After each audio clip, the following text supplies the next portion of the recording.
میں نے غربت میں آنکھ کھولی تھی اور اسی غربت میں ہی اتنی بڑی ہو گئی تھی کہ مجھے ہر چیز کی سمجھ لگنے لگی تھی۔ میری عمر 11 سال تھی۔ میں اسکول بھی جاتی تھی اور ماں کے ساتھ گھر کے کام تھوڑا بہت ہاتھ بھی بٹواتی تھی۔ اماں صرف اپنے گھر کے کام نہیں کرتی تھی بلکہ لوگوں کے گھروں کے بھی کام کرتی تھی۔ ہمارے گھر کا خرچ اماں کے کمائے ہوئے پیسوں سے ہی چلتا تھا۔ ابا کو تو کبھی ڈھنگ کا کوئی کام ملتا ہی نہیں تھا۔ اماں کے کام کی وجہ سے ہی ہمارے گھر کا چولہا جل رہا تھا۔ ابا بیچارے بھی کام کرتے تھے لیکن کبھی ان کی مزدوری لگتی تو کبھی نہیں لگتی تھی۔ اسی لیے ہی اماں کی تنخواہ زیادہ کام آتی تھی۔ وہ اپنے گھر کے علاوہ باقی 2 گھروں میں کام کرتی تھیں۔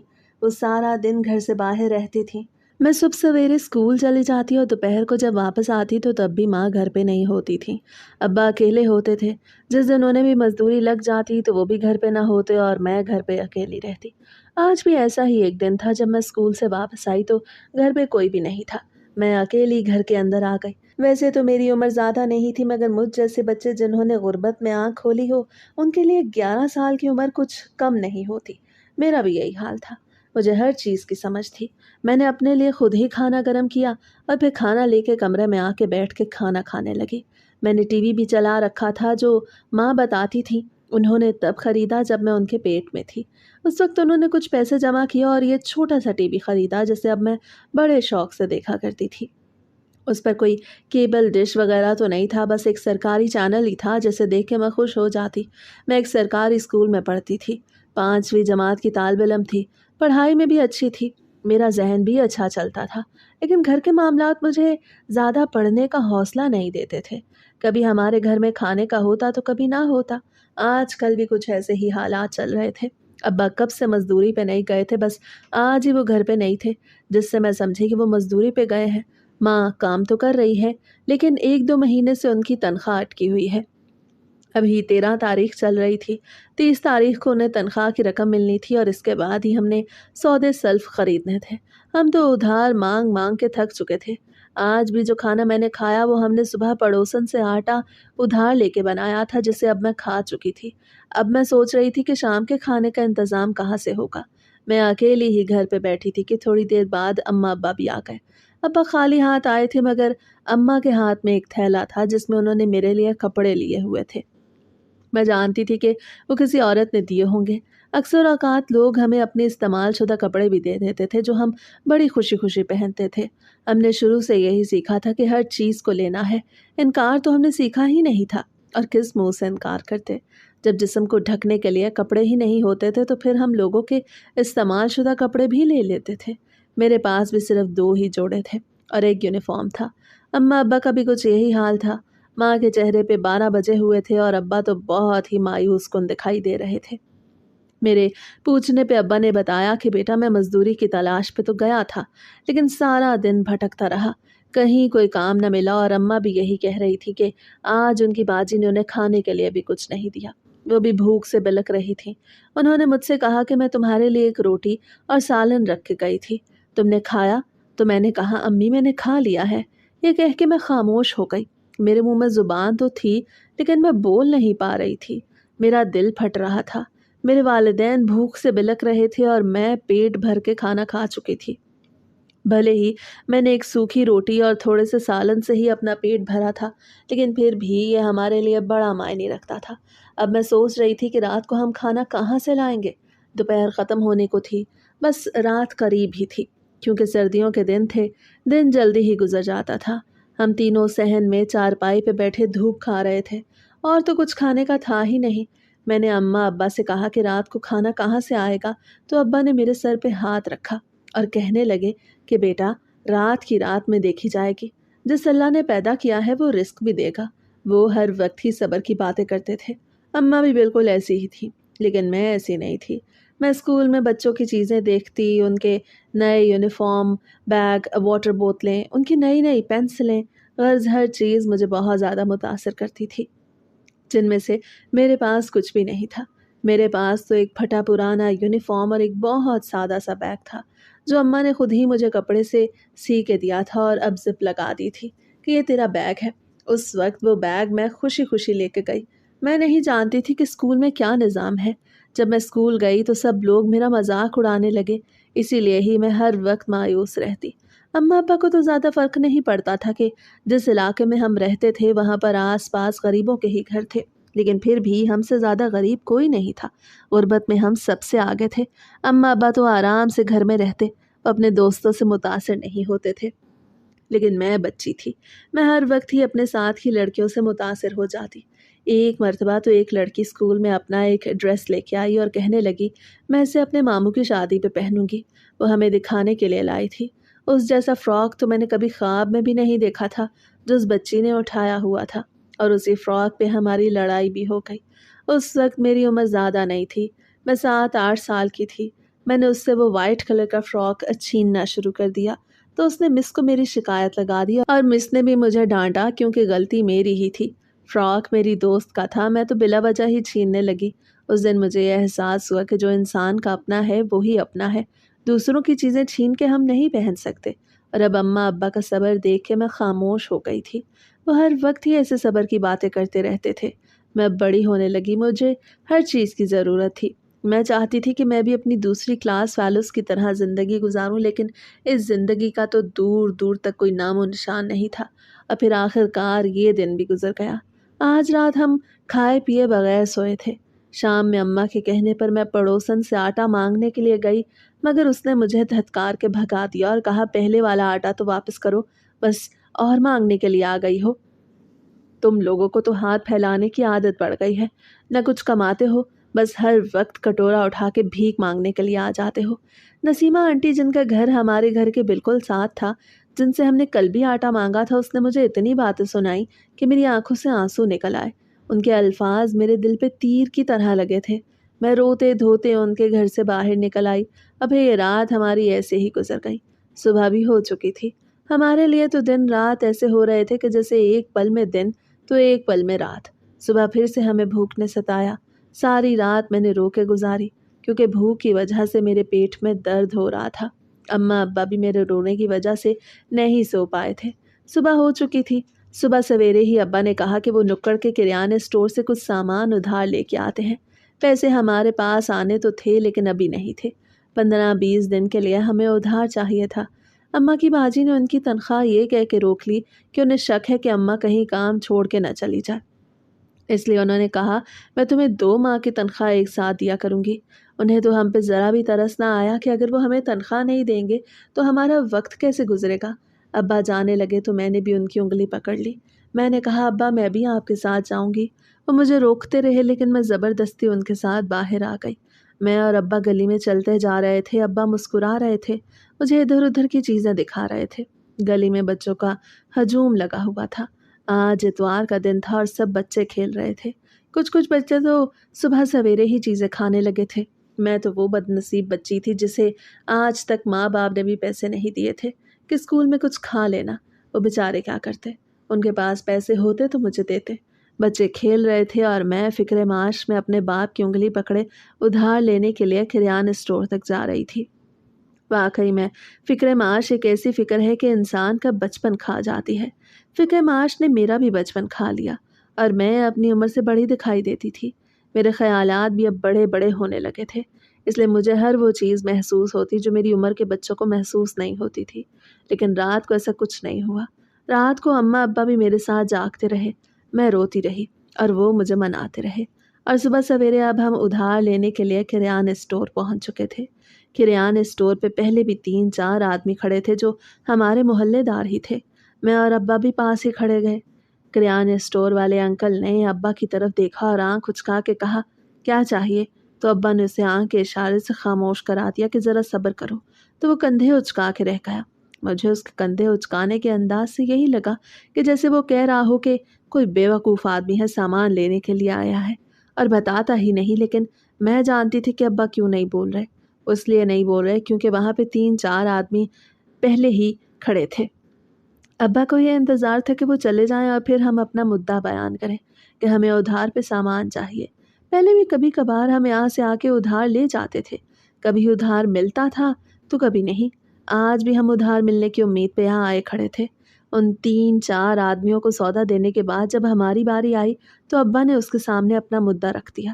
ابا نے میرے سامنے رشید انکل سے کہا رشید بھائی مجھے 15 دن کے لیے ادھار پہ کچھ سودا سلف دے دو، میری بیوی کے پیسے آئیں گے تو میں تمہیں دے دوں گا، ابھی ہمارے گھر میں کھانے کو کچھ نہیں ہے، میری بیٹی بھوک سے بلک رہی ہے، ہم نے رات کو بھی کچھ نہیں کھایا، تمہاری بڑی مہربانی ہوگی اگر تم تھوڑا بہت آٹا اور کچھ اور چیزیں دے دو۔ ابا نے روتے ہوئے ایک تقریر کی، مگر میں نے رشید انکل کے چہرے پہ ناگواری دیکھی، اور جب وہ بولے تو ان کے الفاظ مجھے تیر کی طرح چبھنے لگے۔ وہ کہہ رہے تھے کہ بس کر دو بلال، تم تو ہر وقت ہی ادھار مانگنے کے لیے آ جاتے ہو یار، میری دکان ہے، کوئی یتیم خانہ نہیں جو میں تم جیسے مفت خوروں میں چیزیں بانٹتا رہوں، میں نے یہ دکان بڑی محنت سے کھڑی کی ہے، میں تمہیں ادھار نہیں دے سکتا، پیسوں سے سودا خریدنا ہے تو ٹھیک، ورنہ جاؤ یہاں سے، میرے گراہک خراب مت کرو۔ رشید انکل کی بات سن میں اور ابا ان کی دکان سے باہر نکل آئے۔ ابا کی آنکھوں میں نمی تھی، میں نے ان کا ہاتھ تھاما ہوا تھا، میرا دل پھٹ رہا تھا۔ میں نے ابا سے کہا کہ اب کیا ہوگا، تو وہ کہنے لگے کہ بیٹا جو منظور خدا ہوگا وہی ہوگا، جس خدا نے پیدا کیا ہے رزق بھی وہی دے گا۔ وہ ہر وقت یہی کہتے تھے، اور بے شک خدا ہی رزق دینے والا ہے، لیکن اس وقت میں بچی تھی، مجھے ان باتوں پہ یقین نہیں آتا تھا، میں بس ہر وقت گھبرا جاتی تھی کہ ہمارے پاس کھانے کو کچھ نہیں تو اب ہمارا کیا ہوگا۔ آخر کار ہم روتے دھوتے گھر پہنچ گئے۔ اماں کو ساری بات بتائی تو وہ بھی پریشان ہو گئی اور کہنے لگی اب تہمینہ کو کہاں سے کھانا کھلاؤں، یہ تو رات کو بھی روتی رہی ہے۔ اماں میرے سامنے ہی ابا سے بات کر رہی تھی۔ میں نے اماں سے کہا آپ لوگ میری وجہ سے پریشان نہ ہوں، مجھے بھوک نہیں ہے، میں ٹھیک ہوں۔ میری آواز بڑی کمزوری سے نکلی تھی، میری عمر اتنی نہیں تھی جتنے میں نے فاقے دیکھ لیے، اور اب میں اماں ابا کی پریشانی دیکھ کے یہ کہہ بیٹھی تھی، حالانکہ میرے پیٹ میں چوہے دوڑ رہے تھے، لیکن میں کیا کرتی، میں اپنے ماں باپ کو پریشان ہوتا نہیں دیکھ سکتی تھی۔ میں نے کہا تو اماں ابا کے چہرے پہ مسکراہٹ آ گئی۔ ابا نے میرے سر پہ ہاتھ پھیرتے ہوئے کہا تہمینہ میری صابر بچی ہے، یہ بڑی صبر والی ہے، اللہ اس کے نصیب اچھے کرے۔ یہ کہہ کے ابا گھر سے چلے گئے۔ وہ مزدوری کی تلاش پہ جا رہے تھے، انہوں نے کہا تھا کہ میں اور اماں ان کے لیے دعا کریں کہ آج انہیں مزدوری مل جائے۔ وہ چلے گئے، میں اور اماں گھر پہ اکیلے رہ گئے۔ دوپہر 3 بجے ہی دروازے پہ دستک ہوئی، ہم دونوں بھوک سے بلک رہے تھے۔ اماں نے دروازہ کھولا تو باہر ابا کھڑے تھے۔ ابا کے چہرے پہ مسکراہٹ اور ہاتھ میں ایک تھیلا بھی تھا۔ وہ ہنستے مسکراتے گھر کے اندر آئے۔ انہوں نے تھیلے میں آٹا اور کچھ دوسرا سامان لیا ہوا تھا۔ انہوں نے کہا آج مجھے بڑی اچھی مزدوری مل گئی، جس کے مجھے 1000 روپے ملے ہیں، اور میں نے سارا سودا سلف بھی لے لیا، اب 1 ہفتہ آرام سے گزر جائے گا۔ ان کی بات سن کے میں بہت زیادہ خوش ہوئی اور ان کے گلے سے لگ گئی، تو وہ مجھے سمجھانے لگے کہ دیکھا بیٹا، میں تم سے کہتا ہوں نا کہ اللہ کے ذمہ ہمارا رزق ہے، اب دیکھو اللہ تعالیٰ نے ہمیں بھوکا نہیں رکھا اور رزق عطا کر دیا۔ میں بہت زیادہ خوش ہو گئی تھی۔ اماں نے فٹافٹ سے روٹیاں بنائی اور ہم تینوں نے مل کے کھانا کھایا اور اللہ کا شکر ادا کیا کہ اب 1 ہفتے کا انتظام ہو چکا تھا۔ آج رات بھی میرے ساتھ وہی ہوا جو اکثر اوقات ہوتا رہتا تھا۔ میں سوئی ہوئی تھی کہ آدھی رات کو میری نیند کھل گئی۔ مجھے کمرے میں آوازیں سنائی دینے لگیں جو اماں ابا کی تھیں۔ میں وہ دیکھنا نہیں چاہتی تھی جو میں دیکھنے لگی تھی۔ میری عمر اتنی زیادہ نہیں تھی، لیکن اماں ابا کے ساتھ ایک کمرے میں رہ کے میں بڑی بڑی سی لگنے لگی تھی، اور میرا ذہن بھی اب پختہ ہونے لگا تھا۔ ہم ایک کمرے کے مکان میں رہتے تھے۔ ایک کمرہ تھا اور کمرے کے علاوہ ایک باتھ روم اور صحن کے ایک کونے میں ایک چھپر سا بنا تھا، وہ کچا ہی تھا۔ اس کے نیچے اماں نے چولہا بنایا ہوا تھا، وہاں پہ ہی ہم کھانا بناتے تھے۔ گھر کا چھوٹا سا صحن تھا جس میں 3 چارپائیاں بڑی مشکل سے آتی تھیں۔ ہم تینوں ایک کمرے میں ہی سوتے، لیکن اب میں اتنی چھوٹی نہیں رہی تھی، مجھے ساری باتیں سمجھ آتی تھیں۔ مجھے ان چیزوں سے خوف آتا تھا، جب وہ آوازیں میرے کانوں میں پڑتی تو مجھے بہت زیادہ گھٹن محسوس ہوتی۔ میں جلدی جلدی اپنے کانوں پہ ہاتھ رکھ دیتی۔ آج بھی میں نے یہی کیا۔ میرے اندر وہ آوازیں بھرنے لگی تھیں جنہیں میں سننا بھی نہیں چاہتی تھی۔ میں نے اپنے دونوں ہاتھوں کی انگلیوں کو کانوں میں دے رکھا تھا، مگر پھر بھی مجھے وہ آوازیں سنائی دے رہی تھیں۔ وہ اماں ابا کی ہی آوازیں تھیں، وہ آپس میں بات چیت کر رہے تھے، وہ عجیب عجیب سی باتیں کر رہے تھے۔ میں وہ سننا نہیں چاہتی تھی، اور پھر نہ جانے کانوں میں انگلیاں دیے دیے کب مجھ پہ نیند کی دیوی مہربان ہوئی اور میں نیند کی وادیوں میں کھو گئی۔ یہ اب میرے ساتھ اکثر اوقات ہونے لگا۔ آدھی رات کو میری کسی آواز سے نیند کھل جاتی، کیونکہ اب میں کوئی چھوٹی بچی نہیں رہی تھی۔ میری عمر 11 سال سے اوپر تھی۔ کچھ عرصے بعد ہی میں 12 سال کی ہونے والی تھی، اور اب میں یہ سب دیکھنے پہ مجبور ہو گئی تھی۔ صبح میرا موڈ بہت زیادہ خراب تھا۔ یہ اب میرے ساتھ اکثر اوقات ہونے لگا تھا۔ آدھی رات کو میری کسی آواز سے نیند کھل جاتی، کیونکہ اب میں کوئی چھوٹی بچی نہیں رہی تھی۔ میری عمر 11 سال سے اوپر تھی۔ کچھ عرصہ بعد ہی میں 12 سال کی ہونے والی تھی اور اب میں یہ سب دیکھنے پہ مجبور ہو گئی تھی۔ صبح سویرے میرا موڈ بہت زیادہ خراب تھا۔ اماں نے مجھ سے پوچھا تو میں نے ان سے بھی جھگڑا کیا اور کہنے لگی کہ مجھے جلدی سے ناشتہ دو، میں نے اسکول جانا ہے۔ میرا کسی کام میں دل نہیں لگتا تھا۔ جس رات میں یہ آوازیں سن لیتی تو مجھے عجیب سی گھبراہٹ ہونے لگتی۔ میں اس بارے میں سوچنا بھی نہیں چاہتی تھی جو اب میں دیکھنے پہ مجبور ہو چکی تھی۔ ایک کمرے میں رہنے کی وجہ سے ہی یہ سب ہو رہا تھا۔ اب مجھے لگتا تھا کہ غربت کتنی ظالم ہے، انسان سے اس کی معصومیت بھی چھین لیتی ہے۔ میری عمر کی بچیاں ابھی گڑیوں سے کھیلتی تھیں اور میں اتنی زیادہ پختہ ذہن کی ہو چکی تھی کہ مجھے ان باتوں کی سمجھ آنے لگی تھی جو مجھے سمجھنی ہی نہیں چاہیے تھی۔ ماں سے لڑ جھگڑ کے موڈ خراب کر کے میں پیدل اسکول آ گئی۔ اسکول ہمارے گھر سے زیادہ فاصلے پہ نہیں تھا۔ چلتے چلتے مجھے 20 منٹ لگ جاتے۔ وہ ایک سرکاری اسکول تھا، وہاں پہ لڑکے اور لڑکیاں ایک ساتھ پڑھتے تھے۔ میرا ذہن پختہ ہونے لگا۔ تب سے میرا ذہن اتنا میچور ہونے لگا جب سے میں نے یہ سب دیکھا تھا۔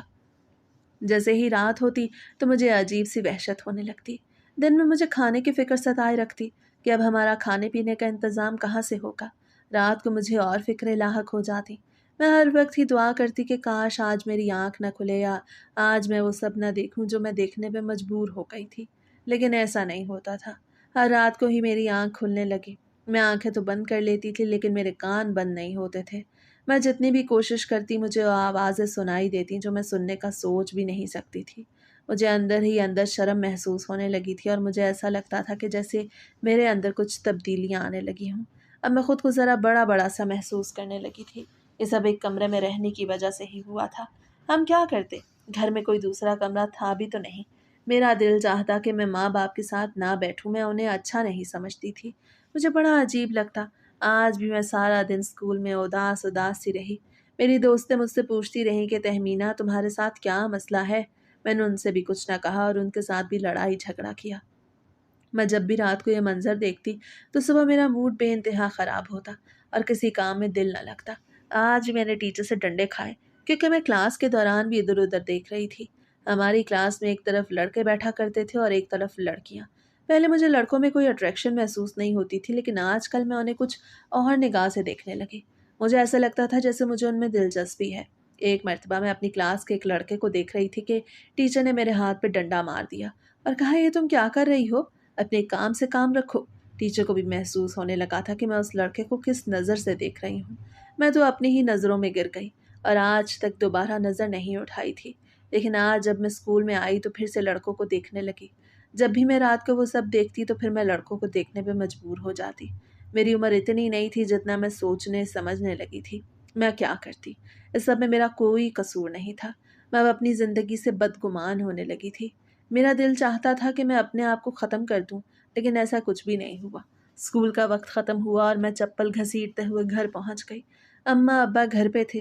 گھر کا دروازہ تو کھلا ہوا تھا لیکن کمرے کا دروازہ بند تھا۔ مجھے بہت عجیب لگا۔ مجھے رات والا سب کچھ یاد آنے لگا، اس لیے میں نے دروازہ نہ بجایا اور صحن میں پڑی چارپائی پہ بیٹھ گئی۔ آدھے گھنٹے بعد جب اماں باہر آئیں تو مجھے دیکھ کے حیران رہ گئیں اور بولی بیٹا تم کب آئی؟ تو میں نے کہا بس میں ابھی آئی ہوں۔ تھوڑی دیر بعد ابا بھی کمرے سے نکل آئے۔ آج وہ پھر کام پہ نہیں گئے تھے یا شاید انہیں کام ملا ہی نہیں تھا۔ مجھے اس بارے میں کچھ معلوم نہیں تھا۔ ہمارے گھر میں سودا سلف آ چکا تھا اور اب ایک ہفتے کا سکون تھا۔ اس ہفتے کے دوران ابا کو ایک دو مرتبہ اور بھی مزدوری ملی لیکن پیسے بہت کم ملے، لیکن پھر بھی ابا کی جیب خالی نہیں تھی۔ جب یہ سودا ختم ہوا تو ابا دوبارہ سودا لے آئے۔ جیسے کیسے مہینہ مکمل ہوا اور اماں کی تنخواہ آئی تو ہم نے ایک دو پرانے ادھار چکتا کیے اور سارے مہینے کا سودا بھی لے لیا۔ پچھلے 2 مہینے ہمارے بڑی مشکل سے گزرے۔ ہم نے بڑے فاقے کیے اور لوگوں کے سامنے ہاتھ بھی پھیلائے، لیکن اب آرام کا مہینہ شروع ہو گیا۔ ہم غریبوں کی خوشی ہی بس اتنی ہوتی ہے۔ جب گھر میں سودا سلف ہو تو پھر ہمیں اور کسی چیز کی چاہت نہیں رہتی۔ میرا ایک مسئلہ تو حل ہو گیا، اب مجھے کھانے پینے کی فکر نہیں تھی۔ پہلے تو میں ہر وقت ہی کھانے پینے کی ٹینشن میں رہتی کہ ہم رات کو کہاں سے کھائیں گے، اور رات کو کھا لیتے تو میں سوچتی کہ ہم صبح کہاں سے کھائیں گے۔ مجھے لوگوں کے سامنے ہاتھ پھیلانے سے کوفت ہوتی، لیکن میں کیا کرتی؟ اماں ابا کے کہنے پر بچی تھی، جانا بھی پڑتا تھا۔ اماں بڑی ہو کے تو محلے داروں کے گھر نہیں جا سکتی تھی۔ میں ہی ہاتھ پھیلا کے جاتی اور کبھی خالی ہاتھ لوٹ آتی تو کبھی کٹورے میں تھوڑی بہت بھیک مل جاتی، لیکن اب ایسا نہیں تھا۔ 2 مہینے مشکل تھے اور وہ گزر چکے تھے اور اب ہم نے سودا سلف لے لیا تھا۔ ویسے تو ہماری مشکلات بظاہر ختم ہو گئی تھیں اور اماں ابا بھی اب خوش رہنے لگے تھے، لیکن میرے اندر ایک لاوا پلنے لگا تھا۔ وہ چیز جو میں دیکھنا نہیں چاہتی تھی، وہ مجھے ہر رات زبردستی دیکھنی پڑتی۔ میری شخصیت عجیب سی ہوتی جا رہی تھی۔ مجھے اپنے اندر عجیب سی تبدیلیاں محسوس ہونے لگی تھیں، جو میری دوستوں میں نہیں تھی۔ میں ان سے کبھی عجیب باتیں کرتی تو وہ دانت نکال کے ہنسنے لگتی، اور کبھی میں لڑکوں کو دیکھتی تو وہ کہتی کہ تم لڑکوں کو دوست بناتی ہو، حالانکہ میں دوست نہیں بناتی تھی، بس دور سے ہی دیکھتی تھی۔ مجھے خود پہ کوئی کنٹرول نہیں تھا، میں کیا کرتی؟ نہ ہی اماں ابا سے کچھ کہہ سکتی تھی اور نہ ہی کسی اور سے کچھ کہہ سکتی تھی۔ میں کسی سے کچھ نہیں کہہ سکتی تھی، اسی لیے خاموشی اختیار کر لی۔ پہلے جب یہ شروع ہوا تھا تو اس وقت مجھے عجیب الجھن ہوتی تھی۔ میرا دل چاہتا تھا کہ میں امی سے اس بارے میں بات کروں، لیکن پھر آہستہ آہستہ میں بڑی ہونے لگی اور مجھے یہ احساس ہوا کہ مجھے اماں سے اس بارے میں بات نہیں کرنی چاہیے۔ میں اس بات کو معیوب سمجھنے لگی تھی۔ بھلے میں زیادہ بڑی نہیں تھی، لیکن مجھے اتنی سمجھ لگ چکی تھی کہ اس بات کو سرے عام نہیں کیا جا سکتا۔ نہ جانے میرے اندر اتنی پختگی کہاں سے آ گئی تھی۔ شاید یہ سب دیکھتے دیکھتے ہی میں اپنی عمر سے بڑی ہونے لگی تھی۔ وقت گزرتا جا رہا تھا اور ہمارے حالات بدلنے لگے تھے۔ ہر مہینے ہی سودا سلف آ جاتا تھا، کوئی فکر نہیں تھی، لیکن میں اندر ہی اندر گھٹنے لگی تھی۔ اماں ابا بھی مجھ سے پوچھتے کہ تہمینہ تمہارے ساتھ کیا مسئلہ ہے؟ تم پڑھائی پہ توجہ نہیں دے رہی، میرے نمبر بھی اچھے نہیں آتے تھے، ہر وقت ہی میں زیرو لے کے آ جاتی۔ میں ان سے کیا کہتی کہ میرا خود پہ کچھ کنٹرول نہیں؟ میری ٹیچر بھی اب ہر روز مجھے مارتی اور کہتی کہ تم پڑھتی نہیں ہو۔ وہ مجھ سے پوچھتی کہ تم کن چکروں میں پڑ گئی ہو، کیا تم کھیل کود میں لگ گئی ہو؟ تو میں خاموش ہو جاتی۔ میں اسے کیا کہتی کہ میری عمر کھیل کود سے آگے کی ہو چکی ہے، یا شاید میرا ذہن ہی کھیل کود سے آگے بڑھ گیا ہے۔ عمر تو ابھی کھیلنے کودنے والی تھی۔ بریک کے ٹائم میں سب لڑکیاں مل جل کے کھیلا کرتی تھیں، اور میں لڑکوں والی سائڈ پہ آ کے بیٹھ جاتی اور دور سے ہی انہیں دیکھ دیکھ کے مسکراتی رہتی۔ وہاں پر بڑے لڑکے بھی تھے۔ یہ اسکول 10ویں تک تھا۔ میں چھوٹے بڑے ہر لڑکے کو دیکھنے لگی تھی۔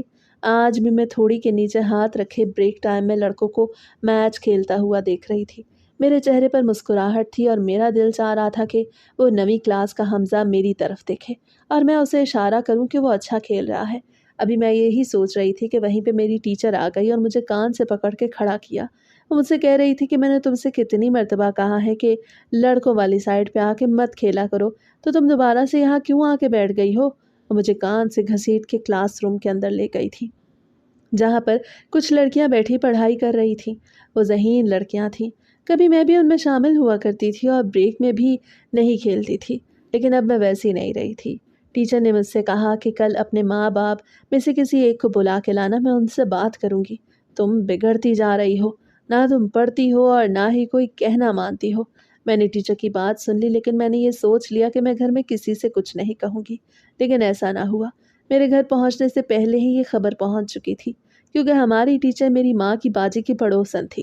ماں جس گھر میں کام کرتی تھی اس کے ساتھ والا گھر میری ٹیچر کا تھا۔ میری ٹیچر نے ماں کی باجی سے کہہ دیا کہ میری ماں کو اسکول بھیجنا۔ میں گھر آئی تو ماں مجھ سے پوچھنے لگی کہ آخر تم نے ایسا کون سا کام کیا ہے جو تمہاری ٹیچر مجھے اسکول بلا رہی ہے؟ میں نے اماں سے کہا کہ اماں، مجھے نہیں پتا، میں نہیں جانتی کہ انہوں نے آپ کو کیوں بلایا ہے۔ آپ جائیں گی تو آپ کو خود ہی پتہ چل جائے گا۔ میں نے ایسے ہی کہہ دیا تھا۔ میں جانتی تھی کہ ٹیچر ان سے کہے گی کہ میں پڑھائی نہیں کرتی اور میں لڑکوں کو دیکھتی رہتی ہوں۔ میں اندر ہی اندر شرمندہ ہونے لگی۔ میرا دل چاہتا تھا کہ یہ وقت تھم جائے اور کل نہ ہو، مگر کل تو ہونی ہی تھی اور آخر کار کل ہو بھی گئی۔ اماں آج کام پہ نہیں گئی تھی، بلکہ میرے ساتھ اسکول چل دیں۔ ہم اسکول پہنچے تو اسمبلی ہو رہی تھی۔ میں بھی اسمبلی میں شامل ہو گئی۔ اماں پاس ہی کھڑی تھی۔ اسمبلی ہونے کے بعد سب بچے کلاسز میں جانے لگے تو میں بھی کلاس میں جانے لگی، لیکن ٹیچر نے مجھے روک لیا اور اماں کو بھی اپنے پاس بلا لیا۔ ٹیچر نے کہا کہ میں تمہاری اماں سے تمہاری شکایت لگا رہی ہوں۔ آئندہ تم نے پڑھائی کرنی ہے اور اچھے نمبر لانے ہیں۔ اگر تم اچھے نمبر نہ لائی تو میں تمہیں ماروں گی۔ یہ کہہ کے انہوں نے مجھے کلاس میں بھیج دیا تو مجھے حیرت ہوئی کہ آخر ٹیچر نے اماں سے وہ بات کیوں نہیں کی جو مجھے محسوس ہو رہی تھی، لیکن میں کیا کرتی؟ جب انہوں نے بات کی ہی نہیں تو میں چپ چاپ وہاں سے آ گئی۔ میں برآمدے میں آ کے رک گئی تھی۔ اماں اور ٹیچر 8-10 قدم کے فاصلے پر گراؤنڈ میں کھڑی تھیں اور میں پلر کے پیچھے چھپی انہیں دیکھ رہی تھی۔ اچانک سے میرے کانوں میں ٹیچر کی آواز پڑی۔ وہ وہی کہہ رہی تھی جس کا مجھے اندیشہ تھا۔ وہ اماں سے کہہ رہی تھی کہ آپ کی بچی کی حرکتیں کچھ عجیب ہیں، یہ لڑکوں میں انٹرسٹ رکھنے لگی ہے، ابھی تو یہ چھوٹی سی ہے، آپ اس پہ کنٹرول کریں۔ کیا غریب محلوں میں لڑکوں کے ساتھ کھیلتی ہے؟ ٹیچر کہہ رہی تھی اور اماں مسلسل نفی میں سر ہلا رہی تھی۔